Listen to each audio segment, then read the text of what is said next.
Good morning, everybody.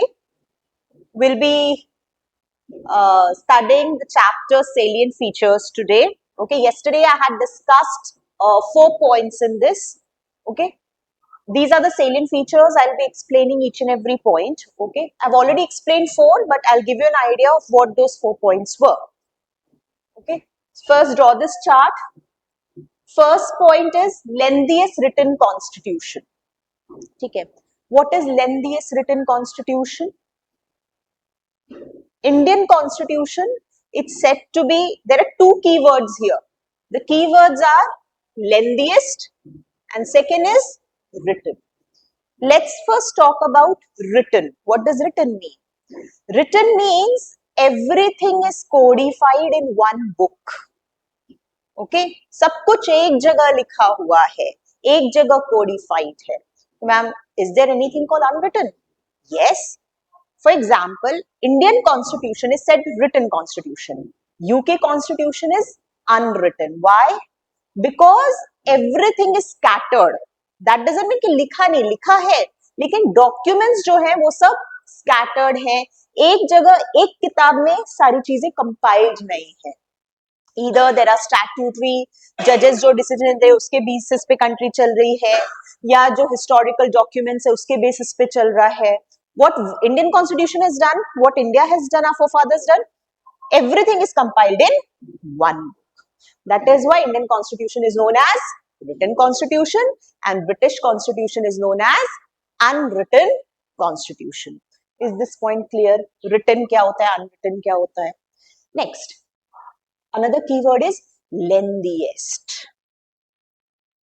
Indian constitution is said to be lengthiest. आप देखोगे किताब इतनी मोटी किताब होती है. ओके, एंड इंडियन पॉलिटी जब आप पढ़ोगे आपको खुद पता चलेगा कितनी चीजें पढ़ने के लिए, कितने आर्टिकल्स है, how many parts are there, schedules are there, and there is a reason to it. Why Indian constitution is lengthiest? Number 1 reason, that we have taken many things from a historical document, and that historical document वैसे तो बहुत सारी जगह से लिया है, but major document जो inspire करता है that is Government of India Act 1935. वहां से first reason why it is lengthy. Second reason, India is a diverse country. हर व्यक्ति की डिमांड को पूरा करने के लिए आपको चीजें कॉन्स्टिट्यूशन में अकॉर्डिंगली लिखनी पड़ेंगी, और इतनी डाइवर्सिटी है, नेचुरल है कि चीजें पेजेस की लेंथ बढ़ेगी, कंटेंट बढ़ेगा. Second reason diversity. Third, we have only one constitution, single. कई बार होता है कुछ ऐसी कंट्रीज हैं जहां पे स्टेट का अपना कॉन्स्टिट्यूशन है, सेंटर का अपना है, लेकिन इंडिया में does Rajasthan have its own constitution? No. All the powers are derived from one constitution, that is Indian constitution. This is another reason. तो स्टेट्स की चीजें भी लिखी है, सेंटर की भी चीजें एक ही कॉन्स्टिट्यूशन में लिखी है, that is what contributes to it being a lengthy constitution. और विनीता क्या था? हाँ, another reason is कि you know that जो भी हमारे constitutional father थे, most of them were lawyers. You speak to a lawyer and you'll find, oh my God, their vocabulary and how much they speak, and legal numinary, legal जो vocab होती है, that is quite rich also, and at times very complicated also. So that is another reason that makes Indian constitution quite lengthy. तभी आप आम जनता अगर constitution पढ़ेगी तो समझ में नहीं आएगा ये आर्टिकल क्या है, पार्ट क्या है, शेड्यूल क्या है, article 1 2 3. It's difficult. For you it will be easy because you are a student, और आज के बाद आपको कॉन्स्टिट्यूशन इजीली समझ में आएगा. अच्छा, ये कॉन्स्टिट्यूशन होता है. कोई कुछ भी पूछेगा आप बहुत अच्छे से बता पाओगे कि इंडियन कॉन्स्टिट्यूशन क्या है, लेकिन एक गरीब व्यक्ति से पूछो इंडियन कॉन्स्टिट्यूशन क्या है, वो नहीं बता पाएगा. Even आपके लिए if you sit down and directly read the constitution you will not understand because it is all lawyers paradise. Lawyer की language लिखी हुई है. Draft, secularism. So secularism आपको पता है, sovereignty. But is it easy? Normal जिसने पढ़ा नहीं है sovereignty के बारे में उसके लिए easy है क्या? नहीं है ना. That is another reason that contributes to making Indian constitution lengthiest. Original constitution में there were 395 articles, 8 schedules and how many parts? 22 parts. Original constitution, that 1950 की बात बोल रही हूँ. और आज के टाइम पे there are more than 450 articles. आज टोटल 12 शेड्यूल है और 25 पार्ट्स है। This is how lengthy Indian constitution is. Is this point clear? ये मैंने लिखवा दिया है विनीता से, आप लोग जॉट डाउन कर लेना, ठीक है। लेंदी तो एक्सप्लेन करना, आप पहले तो ये चार्ट बना लेना, फिर एक लाइन में ये जो जितनी बातें मैंने लिखवाई हैं वो। Is that clear? Lengthy written constitution. दूसरा क्या था? Blend of rigidity and flexibility. Vinita, what is blend of rigidity and flexibility?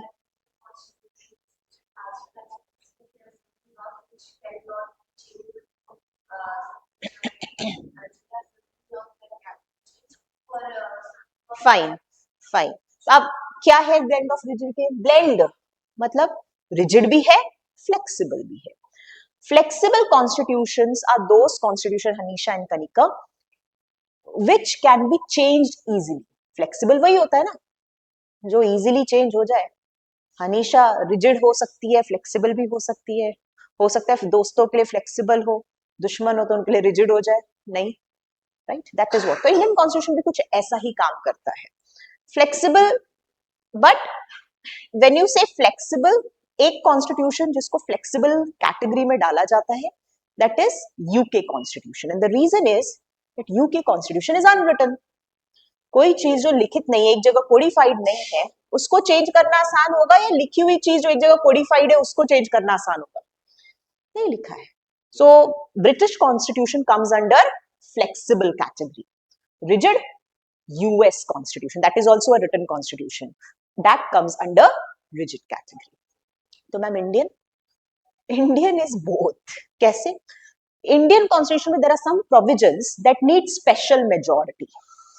Special majority वो मेजॉरिटी होती है जहां पे जितने भी टोटल लोग हैं, फॉर एग्जांपल लोकसभा राज्यसभा में, उसका या तो 50% अप हो जाए टोटल स्ट्रेंथ का, प्लस कुछ जो प्रोविजंस होते हैं उसमें जो स्टेट्स है उनकी भी रजामंदी चाहिए होती है, मोर देन 50%।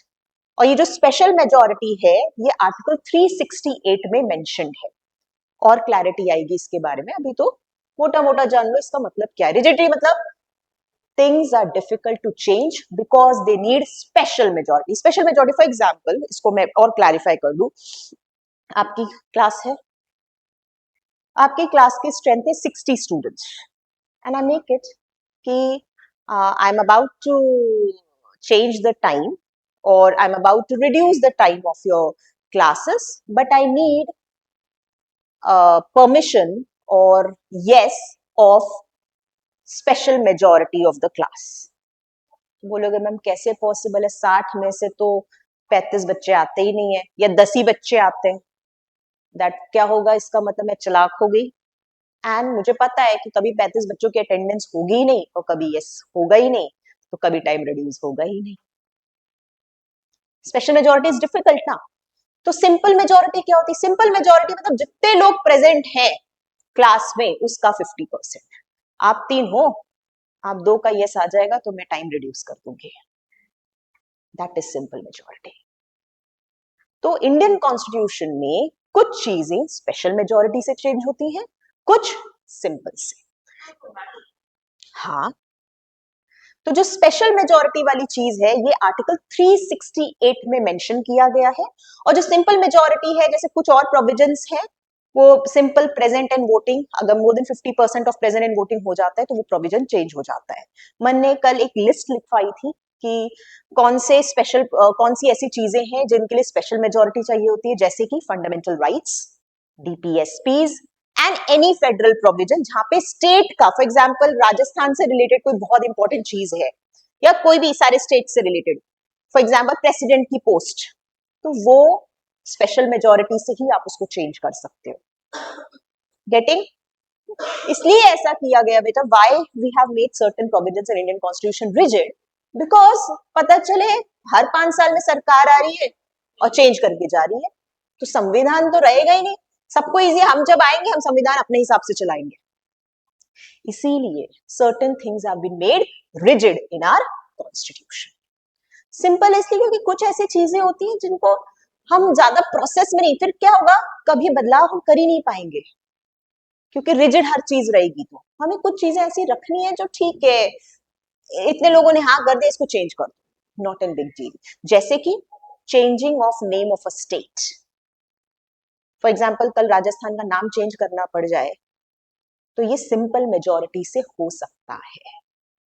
या कुछ एरिया, न्यू एरिया या लैंड बाउंड्री जोड़नी हो स्टेट के ही विद इन, तो वो चेंज किया जा सकता है। ऐसी मैंने एक लिस्ट कल लिखवाई है, what are the provisions that need special majority and what are the provisions that need simple majority. Rigidity इसीलिए बोलते हैं that Indian constitution is both blend of rigidity and flexibility. Is this point clear? ठीक है, अब तीसरा point आ जाते हैं, derived from various sources. Like I said that Indian Constitution, इसको frame करना, this was the dream of our forefathers and they wanted a perfect constitution. Not perfect, at least something that people can look up to और आगे की generations भी उसको देख सके and उसको follow कर सके. So what they did is they tried to read or go through different constitutions of the world and जहां पे जो अच्छा था वहां से वो लिया और जो खराब था वो छोड़ दिया. Also they didn't wish to commit any mistake. Okay, so what were we talking? Derived from various sources. कहते हैं ना कि गलती करनी हो, गलतियों से सीखना हो, तो अपनी गलती ना करके दूसरों की गलतियों से सीखो. That's what our forefathers followed. Instead of making a constitution which makes its own blunder or something, it's better to learn from mistake of other constitution. That is why to take best from others and leave the bad things. Okay. अब हमने बहुत अलग अलग countries, जैसे कि हमने US से we took जो हमारा फंडामेंटल राइट्स हमने यूएस से लिया, हमने डीपीएसपीज लिया, आयरिश कॉन्स्टिट्यूशन से लिया, हमने जापान से चीजें ली हैं, ऑस्ट्रेलिया से ली हैं, साउथ अफ्रीका से ली हैं, जर्मनी से ली हैं. Then we have taken things from USSR, erstwhile USSR. So there are different constitutions that our forefathers have studied and they have derived things. Also, we have taken many things from our historical documents. जैसे मैंने government of India act 1935 और भी document से हमने चीजें ली हुई हैं. This is what it means, derived from various sources. World constitutions plus our historical documents are the sources of Indian Constitution. Is this point clear? Vinita कल कहां तक कराया था? ये last. Now, what was federal system with unitary bias? Vinita, any idea?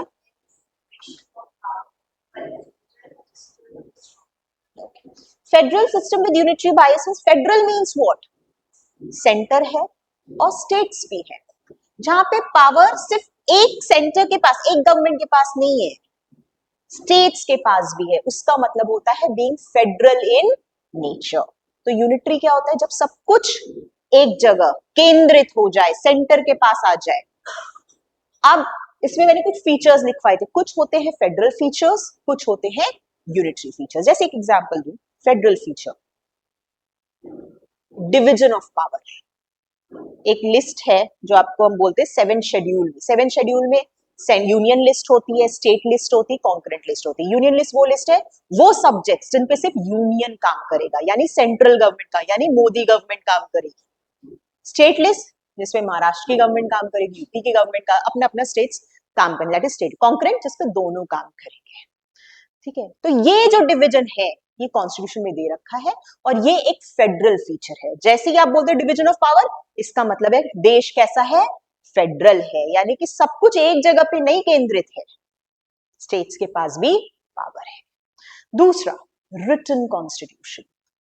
आपको पता है हमारे पास जो है चीजें लिखी हुई हैं, ठीक है, एंड जब लिखा है तो ये भी बात लिखी है कि ये पावर इनके पास, उनके पास. जब चीजें लिखित होती हैं तो चीजों को समझना इजी होता है.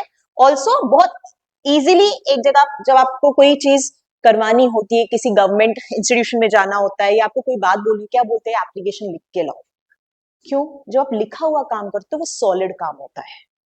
तो सेम चीज है, जब आपको स्टेट्स को एक एश्योरेंस देना, नहीं फेडरल हो, हम सिर्फ केंद्रीय सरकार नहीं डोमिनेट कर रही है, तो लिखा हुआ होना फेडरलिज्म को स्ट्रॉन्ग करता है। क्योंकि अगर चीजें अलिखित होगी तो कल केंद्रीय सरकार बदल रहा है, पलट जाए, नहीं हमने तो आपको कोई पावर नहीं दे रखी है, नहीं तो स्टेट, और अगर लिखा हुआ है तो लिखा हुआ है संविधान में, ये चीज हमारे पास है। So written constitution is also a federal feature. ऐसे मैंने कई फीचर्स लिखवाए हैं। अब यूनिटरी का एक बात कर लेते हैं।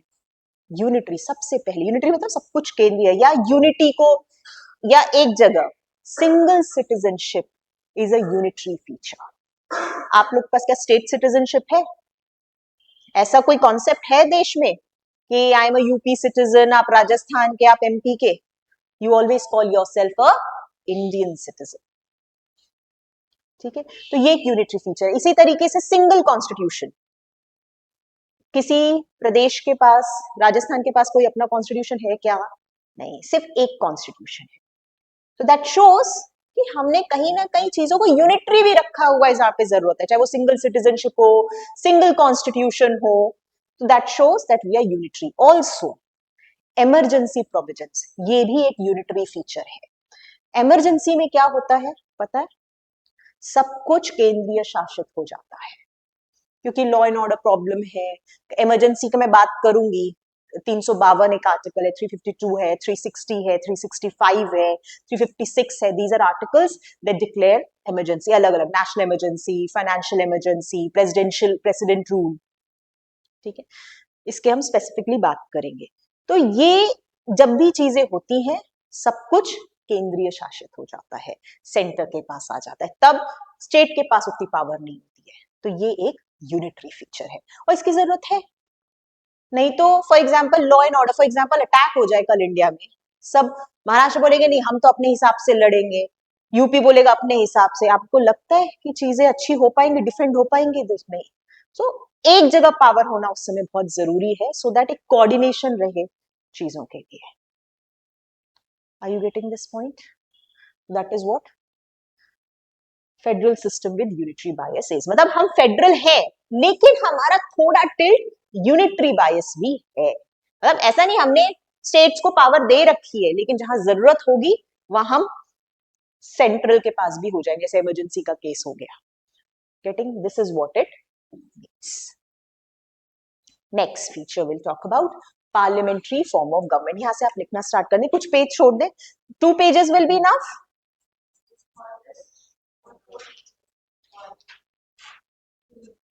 3 छोड़ दो, आपकी हैंडराइटिंग जैसी आप देख लो।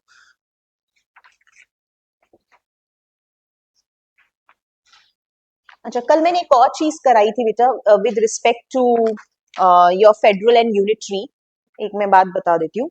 आर्टिकल 1 जो है हमारे संविधान का, that states that India is a union of states. क्या है India? Union of states. The word federation, हम बोल तो रहे फेडरल है हम, लेकिन कहीं पे भी हमने वर्ड फेडरल यूज नहीं किया है, या फेडरेशन वर्ड यूज नहीं किया है। क्या यूज किया है आर्टिकल 1 में? India is union of states. Ma'am ऐसा क्यों? Why so? Why have we not use? जब हम फेडरल है तो यूज करें, प्राउडली यूज करें। The reason for that is, why we call India as a union of state is कि India किसी अग्रीमेंट से नहीं बना। जैसे कि यूएस में, यूएस कैसे बना? सारे स्टेट्स एकत्रित हुए, उन्होंने सेंटर बनाया, but they all made an agreement, all 50 states made an agreement कि हमें एक सेंटर चाहिए। That was agreement. इंडिया के साथ ऐसा था क्या कि सब स्टेट्स एक साथ हुए हो? नहीं, वो तो सरदार वल्लभ भाई पटेल गए सबके पास, सब प्रिंसली स्टेट्स के पास, आपको इंडिया के पास जाने हैं, पाकिस्तान के पास, but it was never vice versa. We are not result of any agreement. That is why we call India as union of states and not federation of states. दूसरा reason. Second reason is states cannot secede from the center. कल महाराष्ट्र ये नहीं बोल सकता हमें आजादी चाहिए। बैल्कनाइजेशन वाली आवाजें हैं, वो हम उसको फिर उनको दबाते क्या है, we try and explain them and we try and tell them no this is not possible, और ये नहीं हो सकता। एंड और अगर कोई भी व्यक्ति अगर डिसइंटीग्रेशन की बात करता है, then as action is taken against that person. So this is another reason कि हम इंडिया को यूनियन ऑफ स्टेट्स बोलते हैं, क्योंकि किसी भी स्टेट के पास ये अधिकार नहीं है कल वो भारत से अलग हो जाए। नहीं तो ऐसे तो भैया इतने स्टेट्स को एक साथ रखना मुसीबत हो जाएगी। सब बोलेंगे हमें भी आजादी चाहिए, कोई ना कोई लालच वाला व्यक्ति होगा और बोलेगा हम तो अपना इंडिविजुअल देश बनाएंगे, हम भी प्रधानमंत्री बनेंगे।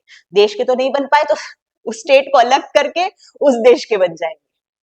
It will be very difficult, and that is why we use the term union of states and not federation of states.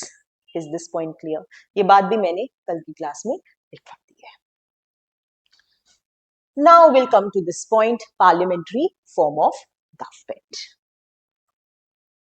इसका मतलब क्या है कि दो हाउसेस होते हैं, एक upper house and lower house, ठीक है। Also it means there is cooperation and coordination between legislature and executive. Parliamentary form of government का लेजिस्लेचर क्या होता है, जैसे पार्लियामेंट है पूरा, राज्यसभा लोकसभा, ये हो गया लेजिस्लेचर। और जो गवर्नमेंट हो गई, जो उन्हीं लोकसभा राज्यसभा से बन के आती है, वो एग्जीक्यूटिव होता है। लेजिस्लेचर वो जो लॉ बनाती है, एग्जीक्यूटिव वो जो लॉ को इंप्लीमेंट करती है। और इस कोऑर्डिनेशन को पार्लियामेंट्री फॉर्म ऑफ गवर्नमेंट का फीचर बोलते हैं। तो इंडिया है parliamentary form of government, yes. Modi government कुछ भी करेगी, लोकसभा राज्यसभा वाले लोग कुछ तो करते ना, पूछते तो है ना, आपने ये काम क्यों किया, ये इतना डिले क्यों हुआ, अभी तक इस पे बिल क्यों नहीं आया, क्वेश्चन आ होते, 10 सवाल होते हैं। एंड जितने भी मिनिस्टर्स हैं, they are responsible, they are answerable, क्योंकि उन पार्लियामेंट में जो मेंबर्स है वो आप ही ने तो बिठाए हैं सवाल जवाब के लिए। आप लोग पास तो टाइम है नहीं सरकार से जवाब पूछो। उन सरकार से जवाब कौन करता है, your representatives. And this is what parliamentary form of government is, and it is a feature of Indian constitution. ठीक है, so write down parliamentary form of government का explanation. It is based on the principle of, it is based, revised Vinita, everything. It is based on the principle of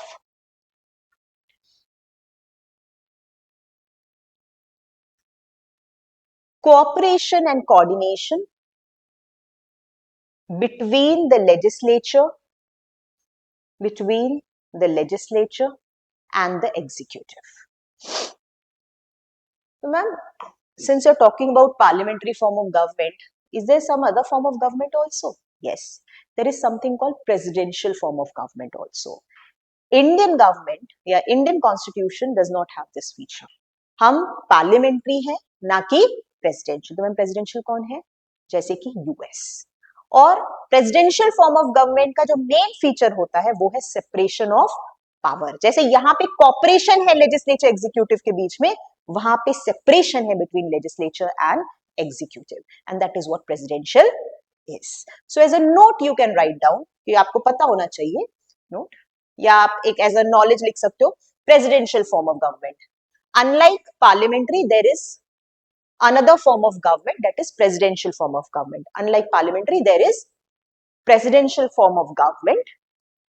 Unlike parliamentary, there is presidential form of government, which is based on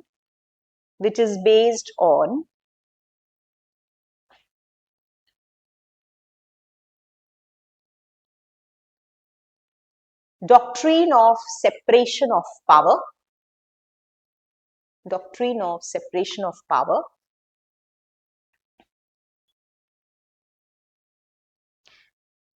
between legislature and executive.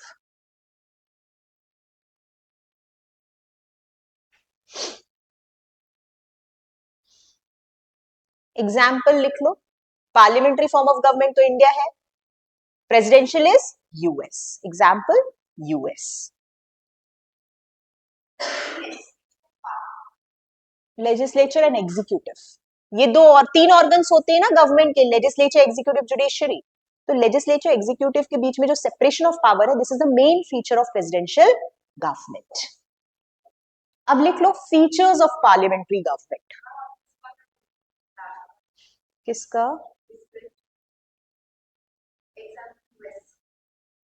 Features of parliamentary form of government, very important, exam में आ सकता है। Which of the following are features of parliamentary form of government?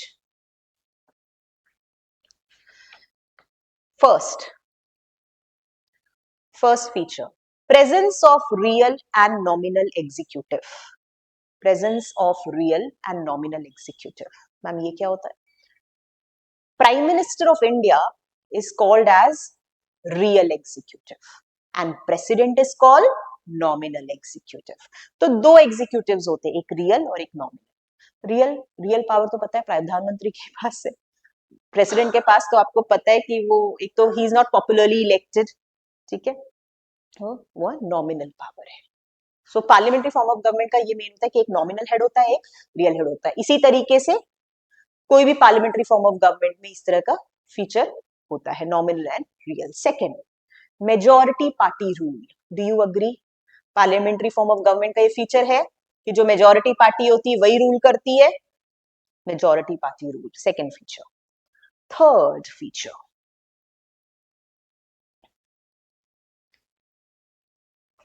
collective responsibility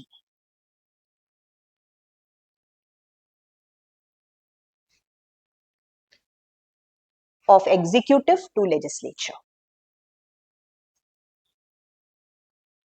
Collective responsibility of executive to legislature. Yes, Modi government is responsible to the legislature, to everybody sitting in the parliament.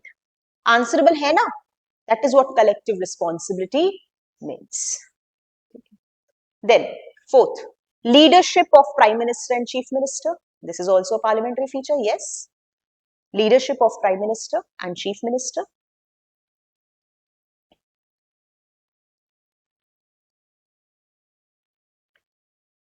Fifth feature, dissolution of the lower house.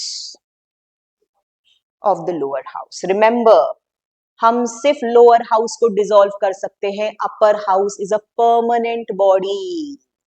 Upper house यानी कि राज्यसभा कभी भी dissolve नहीं हो सकता, सिर्फ Lok Sabha dissolve की जाती है। जब भी सरकार का टेन्योर खत्म होता है, हम किसको डिसॉल्व करते हैं? लोकसभा को। सो ये एक सेंटेंस आता है that Lok Sabha is a permanent body, incorrect. और Rajya Sabha is a permanent body, correct. Rajya Sabha can be dissolve, incorrect, कभी भी डिसॉल्व नहीं होता, उसमें से मेंबर्स रिटायर होते हैं, ठीक है, आफ्टर एवरी 2 years, लेकिन 1/3 मेंबर्स रिटायर, लेकिन कभी पूरी तरीके से डिसॉल्व नहीं होता। ये सिर्फ फीचर सिर्फ लोकसभा का है, सिर्फ लोकसभा ही डिसॉल्व होती है। These are the features of parliamentary form of government. Okay, so that is with this clear हो गया। अगर मैं पूछूं कि पार्लियामेंट्री फॉर्म ऑफ गवर्नमेंट को एक्सप्लेन करो, कर लोगे? Yes ma'am, India is one, ठीक है, जहां पे legislature is responsible to executive, then other features that I have discussed, ये सब आप मुझे पार्लियामेंट्री फॉर्म ऑफ गवर्नमेंट में बताओगे। अगला फीचर क्या है? Synthesis of parliamentary sovereignty and judicial supremacy. Next sixth वाला लिखो, synthesis of parliamentary sovereignty and judicial supremacy. Now, what does this mean? Sorry, parliamentary sovereignty and judicial supremacy.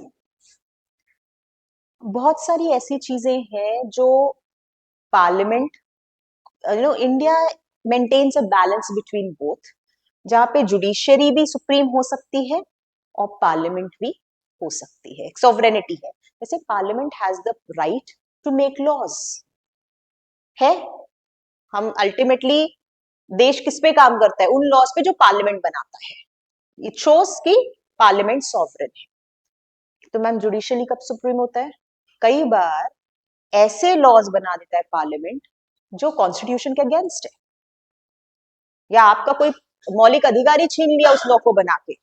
In that case judiciary has the power to revise it, to amend that law, to change that law, to remove that law, to declare that law null and void. That is judicial supremacy. तो हम दोनों हमने balance maintain किया है, parliament को भी power दे रखी है लॉज बनाने की, लेकिन वो लॉ गलत होगा तो जुडिशरी उसको रिवाइज भी कर सकती है, तो जुडिशियल सुप्रीमेसी आ जाती है. So we have maintain again a blend of parliamentary sovereignty and judicial supremacy. Is this point clear? बात समझ में आ रही है Kanika, हनीशा?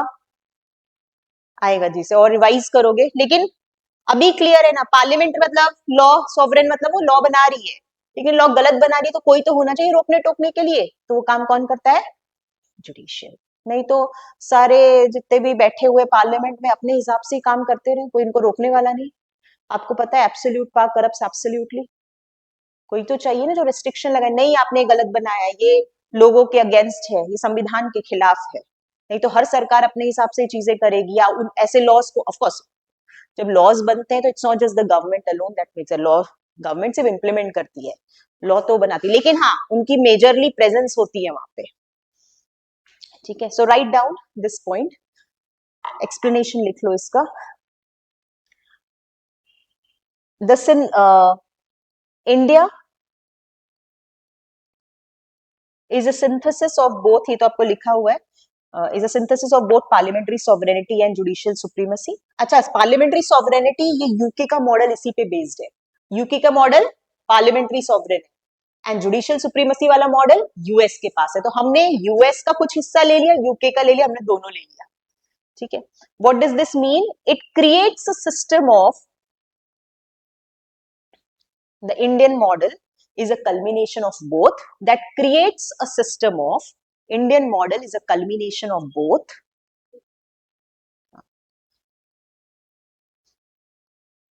Indian model is a culmination of both that creates a system of, that creates a system of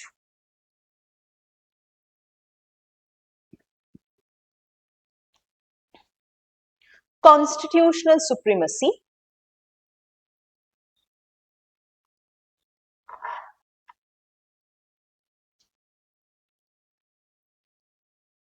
लिखा, comma, balancing a powerful parliament, balancing a powerful parliament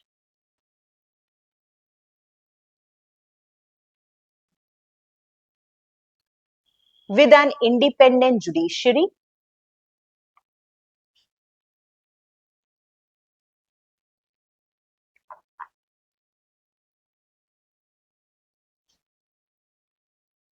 through judicial review,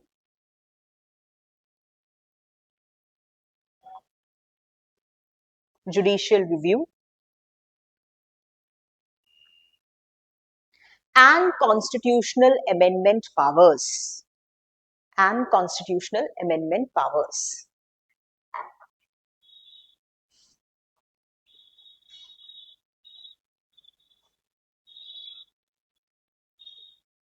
Full stop. Parliament can amend the constitution, but the Supreme Court, but the Supreme Court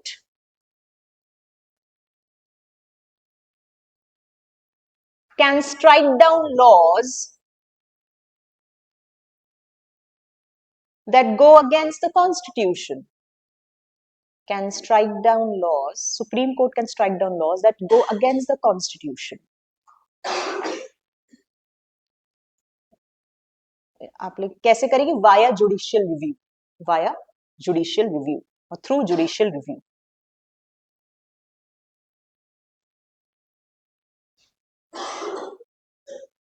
comma, establishing a middle ground, establishing a middle ground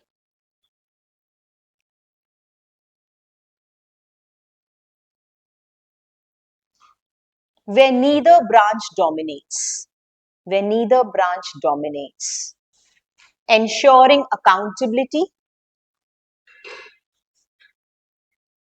and protection of rights. Specially अगर कोई ऐसी चीज parliament बनाता है जो fundamental rights के against है, supreme court can declare it null and void. So this is what, so branch dominates, ensuring accountability and rights protection. Is this point clear? Kanika, clear hai? So we are done with synthesis of parliamentary sovereignty and judicial supremacy.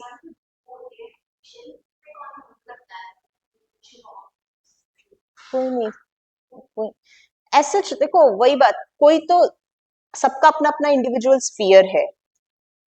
Mostly जो courts का decision होता है वो भी आपको पता है हम हेरारकी के थ्रू चलते हैं. इंडियन जो कोर्ट सिस्टम है वो हेरारकिकल सिस्टम है. Supreme court at the top, high court and lower courts. तो नॉर्मली कोई भी चीज है वो पहले लोअर कोर्ट के पास जाती है. वो कोई गलत डिसीजन लेती है तो ऑफ कोर्स जो पार्टीज होंगी वो अपील करेंगे, नहीं हम तो नहीं सेटिस्फाइड है, हो सकता है गलत हो. वो उससे हायर जाती है, फिर उससे हायर जाती है, फिर अल्टीमेटली सुप्रीम कोर्ट के पास जाती है. सिर्फ एक चीज है जो उससे भी ऊपर एक व्यक्ति के पास पावर होती है. अभी सबसे recent Droupadi Murmu had taken this decision and that is related to pardoning power. जब कैपिटल पनिशमेंट किसी को दे दी जाती है, हो सकता है वो गलत हो, ऐसा सोचा जाता. सी कोर्ट कई बार सब चीजों को देखती है तब जाके ऐसा कोई डिसीजन लेती है जहां कैपिटल पर. इंडिया में capital punishment is allowed in rarest of the rare case. ऐसा केस जिसमें ह्यूमैनिटी का कुछ बचा ही नहीं है भाई. जैसे हाँ, capital punishment, put death sentence, death penalty. That is what capital punishment means. वो केस में जिसको पनिशमेंट मिली है वो अपील कर सकता है प्रेसिडेंट को. वो स्पेशल पावर है राष्ट्रपति के पास उस व्यक्ति को माफ करने की. अभी सबसे recent, do read about it, Droupadi Murmu ने, देयर वाज दिस शायद गुजरात का कल्प्रिट वाज देयर, 2012 का केस है. ही रेप्ड 4-year-old child. उस पे Draupadi Murmu, she has denied pardoning the culprit. तो he appealed कि मुझे forgive किया जाए, but it has been denied. So this power especially is with the president. अगर उनको लगेगा तो वो चीजों को माफ कर सकते हैं. हाँ, निर्भया का आप बात कर रहे हो ना. हाँ, वो तो चलो वो अलग चीज है. वो तो चलो, वो देखो सुप्रीम कोर्ट कोई डिसीजन लेती है तो सुप्रीम कोर्ट खुद रिवाइज कर सकती है. ऐसा नहीं है आज कोई डिसीजन लिया हो तो सुप्रीम कोर्ट का लगता है कि नहीं ये 10 साल पहले जो डिसीजन लिया था अब वो उतना ज्यादा फॉरवर्ड लुकिंग नहीं है, या अब उनको ऐसा लग रहा है कि नहीं ये रिवाइज करना चाहिए, दे कैन रिवाइज इट. लेकिन उससे सबसे ऊपर authority with respect to capital punishment is.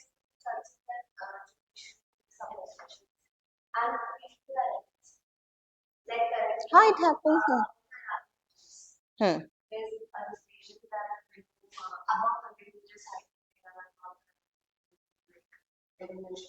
Right right. नहीं, हाँ हाँ, yes it happens. So but again it depends. कि Supreme Court might reconsider it, may not reconsider it. Ultimately the final person to decide things in the country will be Supreme Court. और फिर आप उसके against जाओगे तो फिर गलत होगा. Action will be taken against you. ठीक है, हो सकता है गलत हो, but most of the time में बहुत सारी चीजें होती है जिसको वो कंसिडर करते हैं. हम लोग को कई बार होता है एक साइड ऑफ द साइड पता चलता है, हम सिर्फ एक पॉइंट ऑफ व्यू से देखते हैं. दे सी जब वो कोई डिसीजन ले रहे तो 10 पॉइंट से देख रहे हैं उस चीज को, then they have come to that conclusion. ऐसा तो है नहीं कि एक दिन में वो डिसीजन, आपको पता सालों लग जाते हैं ढंग का डिसीजन आने में. ठीक है, yes yes.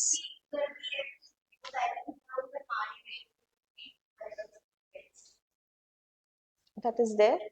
We see ultimately Supreme Court be is made of human beings only. Errors are possible. ठीक है, we cannot deny it. But ultimate decider is Supreme Court. Now, next point we'll talk about integrated and independent judiciary. Easy है, integrated independent judiciary. Integrated मतलब you know we have hierarchical system. Supreme Court at top, then High Court, Lower Court, District Court, ये सब आते हैं. ठीक है, और independent मतलब लेजिस्लेचर, एग्जीक्यूटिव, जुडिशरी. जुडिशरी एक सेपरेट ऑर्गन है. कल लेजिस्लेचर या एग्जीक्यूटिव कोई गलत डिसीजन लेता है तो judiciary can question it with the help of judicial review. अगर इंडिपेंडेंट नहीं होगी तो क्या होगा आप समझो, अगर जुडिशरी इंडिपेंडेंट नहीं होती तो क्या वो सरकार पे आवाज उठा पाती? सरकार दबा देती जुडिशरी को। हमारे डिसीजन को क्यों आप मना कर रहे हो? इसीलिए इंडिपेंडेंट रहना जरूरी है, and it is important, it is important for all of us. नहीं तो कल जो गवर्नमेंट आएगी हम पे शासन करेगी और गलत करके चली जाएगी, उनको कोई सवाल करने वाला नहीं। आप और मैं के पास टाइम तो है नहीं, plus we are not that powerful also. So you need an independent body that can check कि कहीं वो एब्सोल्यूट तो नहीं हो रही, कहीं वो डिक्टेटरशिप की ओर तो नहीं बढ़ रही है, कहीं वो तानाशाही तो नहीं हो रही है, कोई तो चाहिए चेक करने के लिए। That is why we need independent judiciary. Integrated मतलब तो आप समझ गए, एक हायरार्की है, और इंडिपेंडेंट मतलब, so we have Indian constitution follows integrated and independent judiciary. इसको लिख लो, इस पॉइंट को।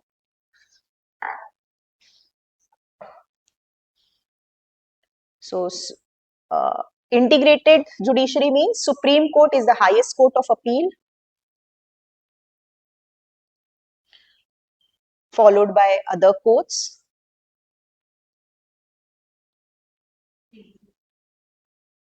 Supreme Court is at the top, followed by higher courts and other lower courts. Supreme Court is at the top, followed by higher court and other lower courts.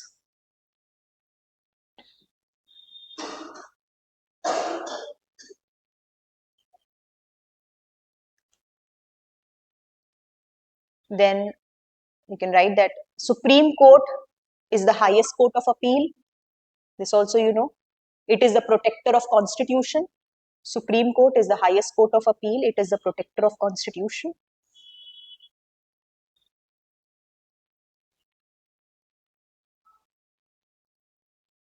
ठीक है, protector of constitution. इसको constitution का protector इसलिए बोलते हैं क्योंकि जैसे मैंने बताया कि पार्लियामेंट अगर कोई लॉ बना रही है जो कॉन्स्टिट्यूशन के अगेंस्ट है तो जुडिशरी उसको चेक कर सकती है। प्रोटेक्टर हुआ ना कॉन्स्टिट्यूशन का वो। और अंडर आर्टिकल 32 ऑल्सो, जब हम फंडामेंटल राइट्स पढ़ेंगे, इस चैप्टर पे आएंगे, आर्टिकल 32 है, very important, it is said to right to constitutional remedies. उसमें यह है कि जैसे आपके बोलने का अधिकार छीन लिया, Hanisha can directly go to the Supreme Court and knock the door that my fundamental right of so speech and expression has been taken away. Then Supreme Court बोलेगी, 5 writs issue करती है, ठीक है, पूछेगी क्यों और ये गलत है या whatever it is. So that it is only for fundamental rights. Normally कोई भी केस होता है आपको सबसे पहले लोअर कोर्ट के पास जाना पड़ता है, फिर आप डायरेक्टली सुप्रीम कोर्ट के पास नहीं जा सकते हो। लेकिन फंडामेंटल राइट्स ऐसी चीज है, इसमें आपको ये अधिकार दिया है कि आप डायरेक्टली सुप्रीम कोर्ट के पास जाके दरवाजा खटखटा सो बोल सकते हो कि मेरा मौलिक अधिकार छीना गया है, चाहे वो इंडिविजुअली छीना गया हो या सरकार ने छीना गया, गवर्नमेंट सिस्टम ने छीना हो, किसी ने भी।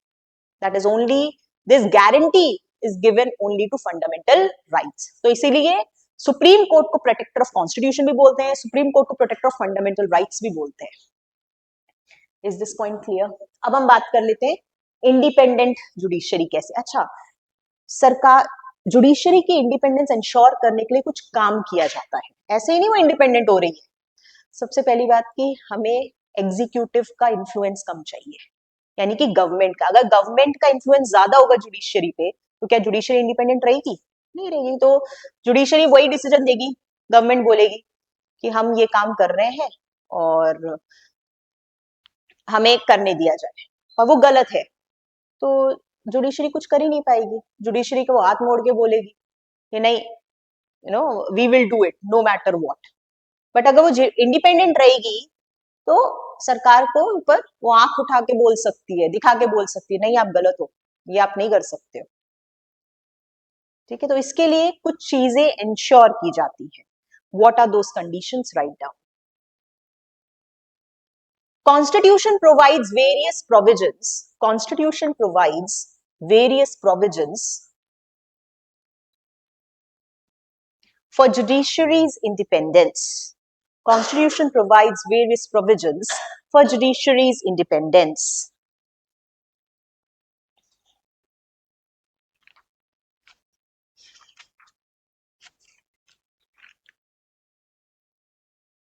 For judiciary's independence. Number 1, पहला, सिक्योरिटी ऑफ टेन्योर ऑफ जजेस, सिक्योरिटी ऑफ टेन्योर ऑफ जजेस। मैम ये कैसे इंडिपेंडेंस इंश्योर करता है? हनीशा इज अ जज of the supreme court, tenure है 5 साल का, 4 साल का, वॉटेवर। अब गवर्नमेंट आई, गवर्नमेंट ने कोई गलत डिसीजन दिया एंड हनीशा ने सवाल उठाया, ये आप क्या कर रहे हो, ये गलत है, ये नहीं हो सकता। गवर्नमेंट जवाब दे रही है, how dare you question us, अभी आपको ट्रांसफर करते या सुप्रीम कोर्ट की गद्दी से हटाते हैं। 5 साल की जगह 6 महीने के अंदर तबादला, change. Do you think Hanisha will ever be able to take a good decision in favor of citizens of the country, in favor of the constitution, if this is the thing? कि आपको जब चाहे तब government हटा दे। इसीलिए tenure, अगर एक बार हनीशा को गारंटी कर दिया 5 साल आपको है, 5 साल आप जो भी डिसीजन दो, your tenure can not be changed by the government. फिर क्या रहेगा, she will be able to take unbiased, क्योंकि उसको नौकरी का खतरा नहीं है, उसको ये डर नहीं कि कल मुझे कोई नौकरी से निकाल देगा, मेरे पास मेरा घर कैसे चलेगा। So she'll be able to take unbiased decisions. That is what it ensures. Security of tenure of judges ensures independence of judiciary. बात समझ में आ रही है? ये समझ में आ रहा है ना? दूसरा condition, fix service conditions. Easy है भाई, फिक्स सर्विस कंडीशंस है कि आपको घर का आने जाने का सबका खर्चा मिलेगा। कल बोल दे नहीं आपका, आपने ये हमारे गवर्नमेंट के अगेंस्ट डिसीजन दिया है, आपके खर्चा पानी सब बंद, आपको गाड़ी का खर्चा नहीं मिलेगा, आपको रहने का किराया नहीं मिलेगा, जो भी सर्विस कंडीशंस होती हैं, सो फिक्स कर दिया जाता है सो दैट इंडिपेंडेंट रहे judiciary. Then next, ban on practice after retirement, very important. ये देखा जाता है कि कई बार क्या करती है, लालच देती है सरकार, आप हमारे फेवर में हमारी जो गवर्नमेंट डिसीजन ले रही है उसको वैलिडेट करना, उस पर थप्पा लगा देना, हाँ सही है। फिर हम आप जब रिटायर हो गए ना, तो आपको घर नहीं बैठना पड़ेगा, हम आपको किसी स्टेट का गवर्नर बना देंगे। गेटिंग? ये क्या है, घूस देना है ना, फ्यूचर का प्रोस्पेक्ट दिखा के, या हम आपको इस कंपनी का सीईओ बना देंगे, सरकारी कंपनी का कल हेड बना देंगे, या ये मिनिस्ट्रियल पोस्ट दे देंगे। तो आपको लगता है कोई ट्रांसपेरेंट डिसीजन होगा? जज तो लालच में, जज तो अपनी फ्यूचर देखेगा, ठीक है मैं तो अगले 4 साल में रिटायर होने वाला हूं, मैं तो अभी से अपना सीट बुक कर लेता हूँ, इनके फेवर में अपनी डिसीजन दे देता हूँ। सो and to ensure this independence, ban on practice after retirement.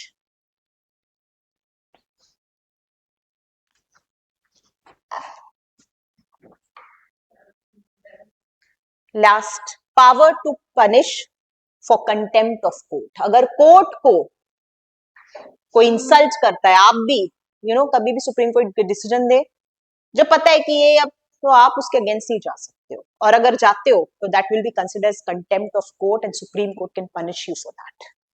इसीलिए बोलते ना सुप्रीम कोर्ट ने डिसीजन लिया, हाथ जोड़ के कबूल है, ठीक है, no matter what your stand is, मतलब जहां पे आपको पता है कि चीज करनी पड़ेगी वो सुप्रीम कोर्ट का डिसीजन है, that is what.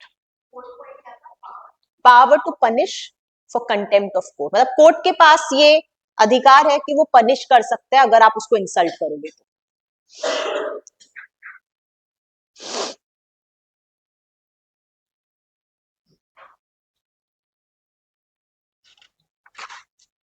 Is this point clear? अब हम अगले पॉइंट पे आ जाएं, फंडामेंटल राइट्स। ये क्या है फंडामेंटल राइट्स? ये बहुत इजी है, मैं एक्चुअली इस पे पूरा चैप्टर कराऊंगी, तो इसको मैं सिर्फ शॉर्ट में बताती हूँ। फंडामेंटल राइट्स आप सबके अधिकार जो होते हैं वो है, और these are mentioned in part 3 of the constitution from article 12 to article 35। अभी सिर्फ इतना लर्न करो, और ये हमने कहां से लिया है? यूएस कॉन्स्टिट्यूशन से लिया है। यूएस कॉन्स्टिट्यूशन का एक डॉक्यूमेंट है बिल ऑफ राइट्स, वहां से हमने लिया है। इतना ही लर्न करो, इसके ऊपर फंडामेंटल राइट्स पे आप पूरा ऐसे लिख पाओगे जब मैं फंडामेंटल राइट्स का चैप्टर पढ़ाऊंगी, तो इसको मैं अभी ज्यादा एक्सप्लेन नहीं करूंगी। So you can write down fundamental rights, just write down, they are mentioned in part 3 of the constitution, they are mentioned in part 3 of the constitution,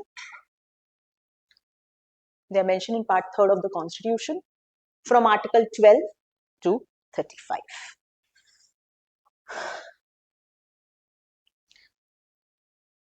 और दो इंपॉर्टेंट फीचर है इसके कि 12 ऐसे लिखना है, आप शॉर्ट में इसको ऐसे लिख सकते हो, ART 12 टू आर्टिकल 35. एग्जाम्स में भी आप लिख सकते हो आर्टिकल पूरा ARTICLE लिखने की जरूरत नहीं है, you can simply write it this way, article 12 to article 35. Another very important thing, fundamental rights are enforceable. Fundamental rights are enforceable. इसका मतलब कि अगर आप कोई कोर्ट आपसे कोई अधिकार लेता है तो आप कोर्ट जा सकते हो. Enforceable मतलब you have the right to move to the court for its enforcement. नहीं, ये मुझसे ले लिया गया. हर चीज नहीं एनफोर्स्ड है, आप हर चीज के लिए कोर्ट है. आप प्रियम्बल में अगर कोई चीज पूरी नहीं होती है तो आप नहीं जा सकते हो. मैंने बताया था preamble is unenforceable. You can not move to the supreme Court और any of the court if preamble की कुछ चीजें अगर फुलफिल नहीं हो रही. लेकिन अगर फंडामेंटल राइट्स आपके फुलफिल नहीं हो रहे, you can move to the supreme court. मैंने बताया सिर्फ सुप्रीम कोर्ट नहीं, आप हाई कोर्ट भी जा सकते हो.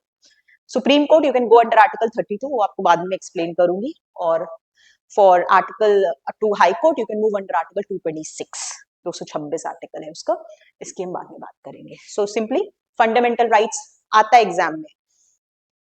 Are fundamental rights, which of the following statements is true with respect to fundamental rights? Fundamental rights are mentioned from article 12 to 35. Fundamental rights are mentioned in part 4. Fundamental rights are unenforceable in nature. Which of the following statement is correct? 1 only, 2 and 3, all 3, none of the above. 1 only is correct क्योंकि 12 to 35 mention है. फिर मैंने बोला कि fundamental rights are mentioned in part 4. गलत, part 3 में mention. Fundamental rights are unenforceable. गलत, they are enforceable. That's it. Clear है? एक और चीज, fundamental rights are qualified in nature, not absolute. Fundamental rights are qualified. मतलब qualified मतलब there are restrictions placed on it. If आप सबका एक अधिकार है to move anywhere and to work anywhere in the country, but there is a restriction placed on it. Covid के time पे क्या आपको कहीं भी अलाउड था आना जाना? रेस्ट्रिक्शन था ना. क्यों था? Because of health concerns. एक HIV पॉजिटिव बंदा है, सबको खून देना अलाउड होता है, लेकिन HIV पॉजिटिव वाले बंदे को नहीं होता, बिकॉज दिस हेल्थ कंसर्न. आप ये नहीं बोल सकते नहीं मैम ये तो हमारा मौलिक अधिकार है, हम तो देश में कहीं भी जा सकते हैं. भाई जा सकते हो, लेकिन कुछ ऐसी चीजें हैं जिस समय आपको नहीं भी अलाउ होगा, या कुछ ऐसी जगह है जहां पे नहीं अलाउ होगा. जैसे ट्राइबल एरिया हो गया, वहां पे कुछ रेस्ट्रिक्शंस होती हैं, हर कोई नहीं जा सकता. तो ट्राइबल से अटैक कर देंगे, चले जाओ अंडमान निकोबार ट्राइबल से मिलने, वो तो वहीं से बाण फेंकेंगे. They have their own threats. So India में भी you have some reserved areas, आप नहीं जा सकते. आप कश्मीर में हर जगह नहीं जा सकते हो भाई, बोले नहीं तो हम कहीं भी जा सकते हैं, but there are certain restrictions placed by the government for your own security at times. Getting this point? इसका मतलब है फंडामेंटल. क्वालिफाइड मतलब कुछ रेस्ट्रिक्शंस होना जरूरत है. अब स्पीच एंड एक्सप्रेशन है, आप स्पीच एंड एक्सप्रेशन की जगह भारत को तोड़ने की बात करो तो क्या आपको अलाउ किया जाएगा? नो. इस पे बहुत सारे इश्यूज हुए हैं कि फ्रीडम ऑफ एक्सप्रेशन का मतलब ये नहीं आप कुछ भी बोलो. You have to take care of unity and integrity of India. You cannot speak anything that disintegrates the country. या कोई डिस्क्रिमिनेशन वाली बातें करो. सो है आपके पास अधिकार, बट कुछ रेस्ट्रिक्शंस लगती हैं उन चीजों पर. आप बोलो कि मैम मैं तो डॉक्टर हूं, MBBS की डिग्री है. You all have right to work as per your liking, but if a doctor says I want to build a bridge, will he be allowed? Or engineer says I want to operate this person, will he be allowed? नहीं, आपकी degree के basis पे ही आपको allow किया जाएगा. फिर आप नहीं बोल सकते मैम हमारा मौलिक अधिकार है इस देश में कुछ भी काम करने का. भाई अलाउड है, लेकिन कुछ डिग्री के अकॉर्डिंग ही अलाउड है. या I have the right to sell drugs in the country, ये भी प्रोफेशन ले लिया, बट नॉट अलाउड. इसका मतलब है हमारे फंडामेंटल राइट्स क्वालिफाइड है, मतलब एक फिल्ट्रेशन के साथ आते हैं, नॉट एब्सोल्यूट कि नहीं जो चाहा मन किया वो कर लिया. सो this is all about fundamental rights. इस पर हम डिटेल में बाद में बात करेंगे. Next, DPSPs, directive principles of state policy. ये क्या है?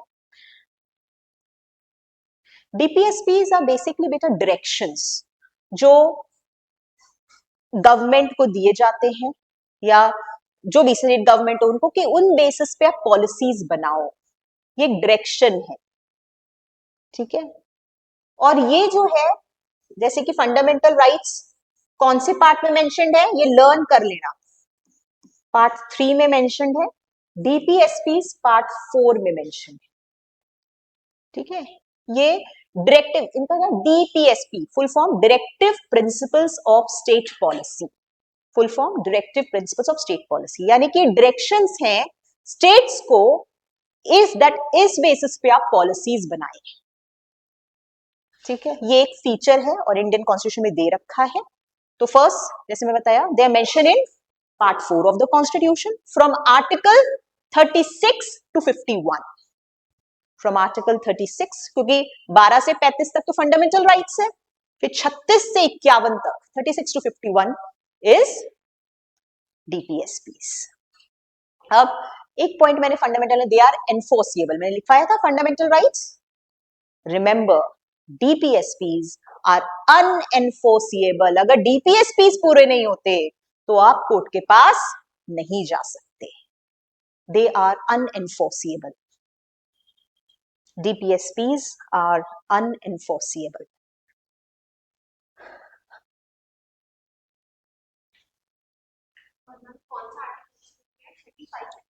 थर्टी सिक्स टू आर्टिकल 26 नहीं बेटा, 36, 51 unenforceable. Enforceable, enforceable. और जब अनफोर्सिएबल लिखो तो UN आ जाएगा आगे. तो फंडामेंटल राइट एनफोर्सिएबल है, यानी कि एनफोर्स हो सकते हैं, आप कोर्ट जा सकते हो. Is this point clear? और जैसे मैंने बताया, फंडामेंटल राइट्स हमने कहां से लिया है? यूएस कॉन्स्टिट्यूशन से. ये हम आगे भी मैं बताऊंगी. वैसे DPSP, इसी तरह से DPSP का पूरा चैप्टर पढ़ाऊंगी मैं आपको. And these we have taken from Irish constitution. कोई नहीं भी लिखा चलेगा, आगे मैं इसको वैसे भी डिटेल में कराऊंगी.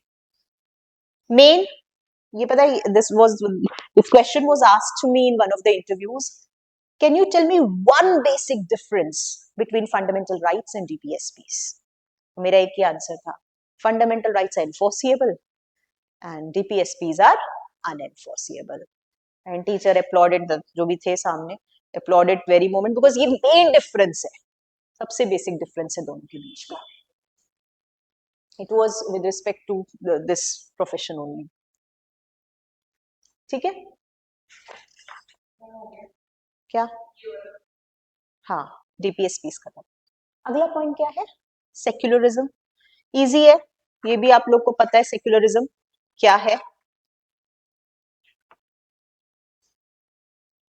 सेक्युलरिज्म क्या है?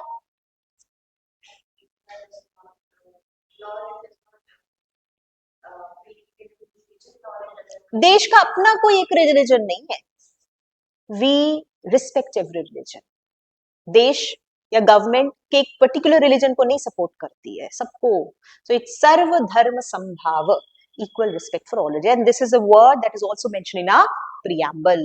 And was it there in the original constitution? कब ऐड हुआ? Kanika will answer it. बेटा कहाँ रह गए? Which year? 48 तो हो ही नहीं सकता, 1950 में तो कॉन्स्टिट्यूशन आया है. 1976, 42nd अमेंडमेंट एक्ट 1976 में 3 वर्ड ऐड हुए थे प्रीएम्बल में. फिर से for your revision, secular, socialist and integrity. कौन से अमेंडमेंट से? 42nd amendment act 1976. याद रखना, इंदिरा गांधी का समय था, इंदिरा गांधी की गवर्नमेंट थी उस समय. मैं इतने बार रिपीट करूंगी ना, आप लोगों को आधी चीजें मैं क्लास में लर्न करवा दिया करूंगी इस तरह से पूछ पूछ के। लेकिन हाँ, ये मत करना कि 4 बार पूछा तब भी 5वीं बार नहीं बता पा रहे हो।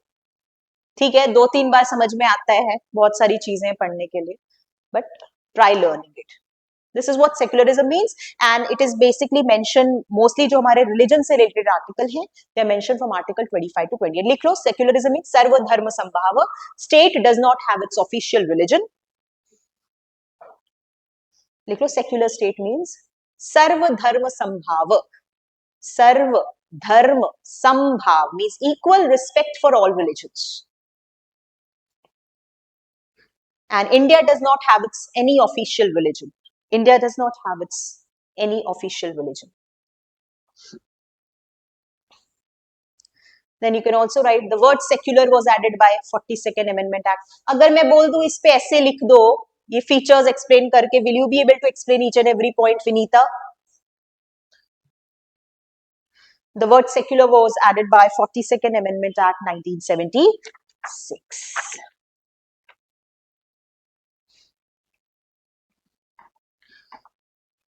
अगला कौन सा क्वेश्चन है? Independent bodies. What is independent bodies? Can you tell me?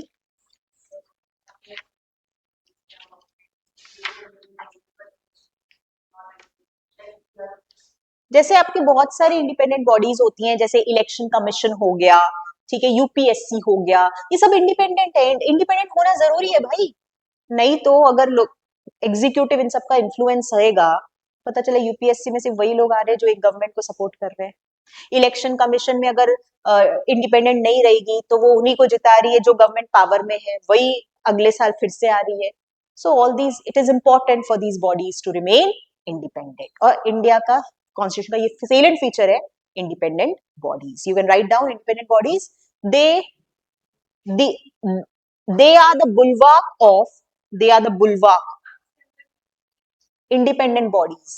अगला पॉइंट सेक्युलरिज्म के बाद का, independent bodies, they are the bulwark of,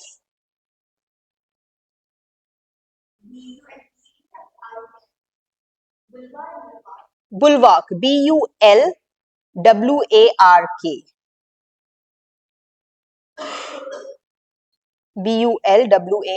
bulwark of democratic system in India। Like कौन कौन सी independent body? Election commission, comma UPSC, comma CAG, comma human rights commission, etcetera.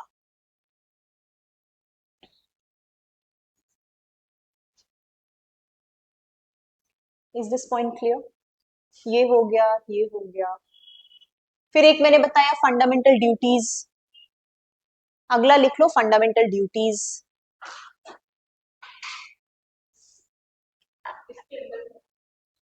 हाँ, fundamental duties, write down.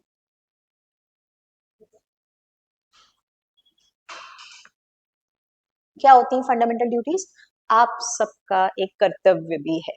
It's not just you have fundamental rights, you should also have fundamental duties towards the country. And जैसे कि मैंने बताया, ये part 3 part 4 है। Fundamental duties part 4A में mention है, capital 4 Roman में और फिर ए लिखोगे। यही तरीका है लिखने का, पार्ट्स को रोमन में लिखा जाता है और ए कैपिटल होगा, ठीक है। They are mention in part 4A of the constitution, a mentioned in part 4A of the constitution, and article 11 fundamental duties है, लेकिन आर्टिकल एक ही है, article 51A। they are mentioned in article 51A of the constitution, and there are total 11 fundamental duties। 51A, 51A important, 51A of the constitution, and there are total 11 fundamental duties।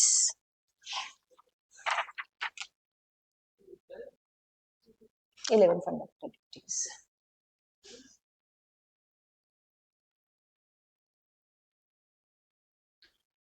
ठीक है, फिर next क्या आ जाता है, universal adult franchise. Easy है, आप सबको एक वोटिंग देने का अधिकार है, लेकिन एक एज फिक्स्ड है। क्या एज है वोट देने की? 18. That is what universal adult franchise means. That everybody, irrespective of gender, status, religion, caste, no such discrimination is there, and you can vote if you are above 18 years of age. So ये है universal adult franchise. Right? That every citizen above 18 has right to vote.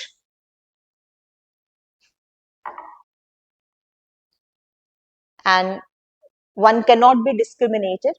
Every citizen above 18 has right to vote. And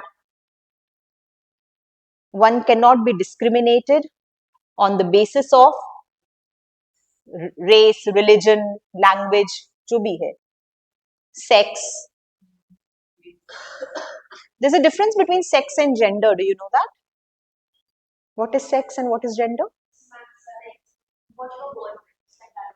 It's biological. That is socially construct. Gender is always socially construct. Sex is biological. Male, female. Okay, gender is social construct. Sex, religion, language. और एक चीज ध्यान रखना इसी में, because we are talking about universal enfranchise. Earlier, this age was, voting age was 21 years. पता है आपको? अब ये 18 साल हो गई है, और ये जो चेंज आया, that was by 61st Amendment Act. लिख लो. Earlier, voting age was 21 years. Earlier, voting age was 21 years.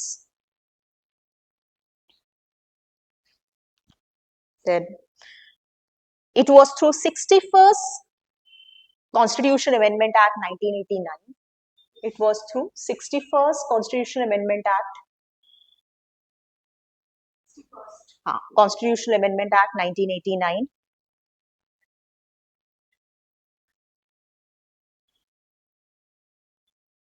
Age was reduced from 21 to 18 years. 18 years. हाँ, 89. Is this point clear? अगले पॉइंट पे आ जाए. क्या है? Single citizenship. Very easy. इसका मतलब क्या है? We don't have any state citizenship. भारत की एक ही नागरिकता है, that is single. Do I have to make you write this single citizenship? Single citizenship. Then next क्या है? अच्छा, इसमें इतना जरूर लिखना that USA has dual citizenship, यानी कि स्टेट सिटीजनशिप भी है, सेंटर सिटीजनशिप भी है. इंडिया में सिंगल सिटीजनशिप है. And we have taken this feature from British constitution. कहां से लिया हमने single citizenship? British constitution.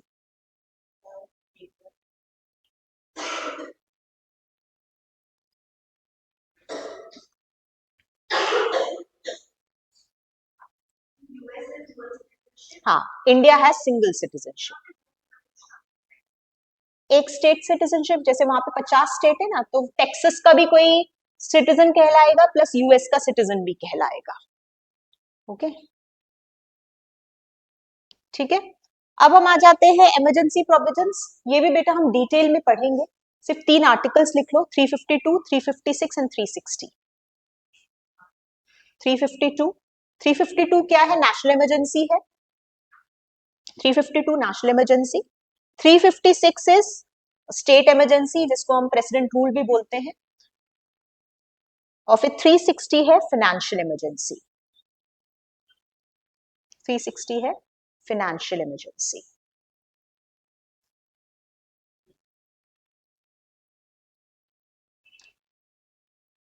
Remember कि नेशनल इमरजेंसी जो है देश में कितने बार लागू हो चुकी है?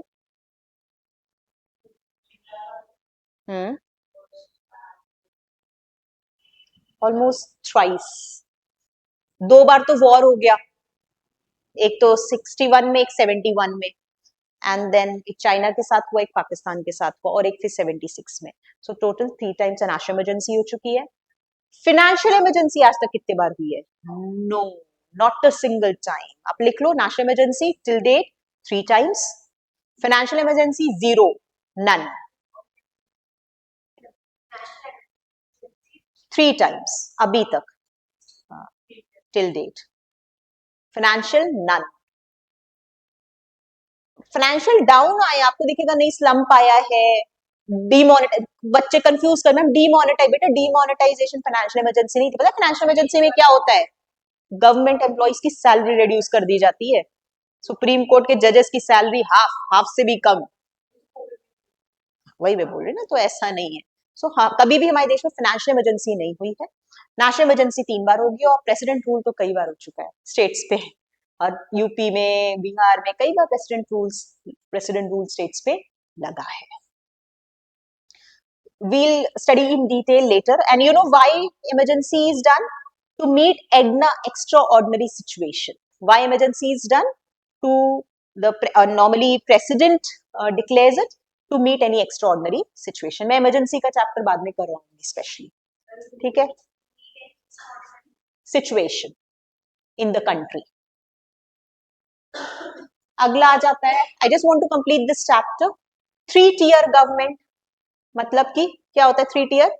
सेंटर, स्टेट और लोकल, वो 3-tier गवर्नमेंट है, दैट एंड आप लिख लो इसमें 73rd and 74th amendment act 1992, 73rd, 73rd and 74th amendment act 1992,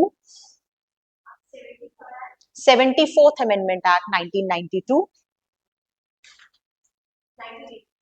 1992 बेटा, वेरी इंपॉर्टेंट, राजीव गांधी के टाइम आया था ये, added the 3rd tier of the government.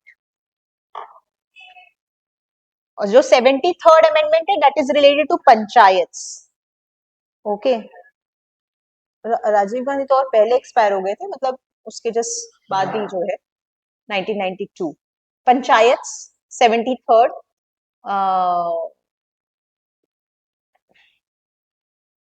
इसमें आप लिख लो पंचायत सब मेंशन पार्ट, ये रहने दो इसको बस, that's it, and 74th is related to municipalities.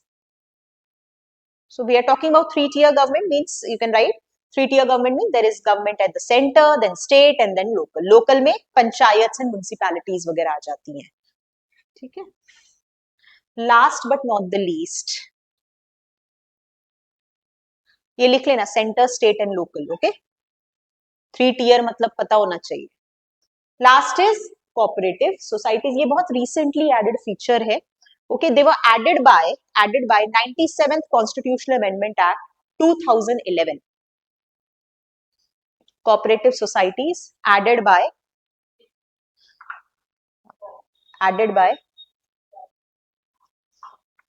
97th Constitutional Amendment Act, 97th Constitutional Amendment Act 2011. It is this act that gave constitutional status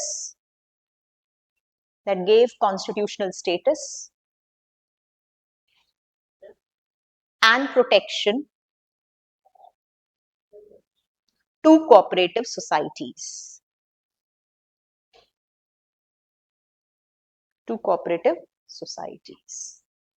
Next 97 Constitutional Amendment Act पे हम बाद में बात कर लेंगे. So that is all with the cooperative societies. Okay, that is all for the day, and we wind up with this chapter, salient features of Indian Constitution. Thank you.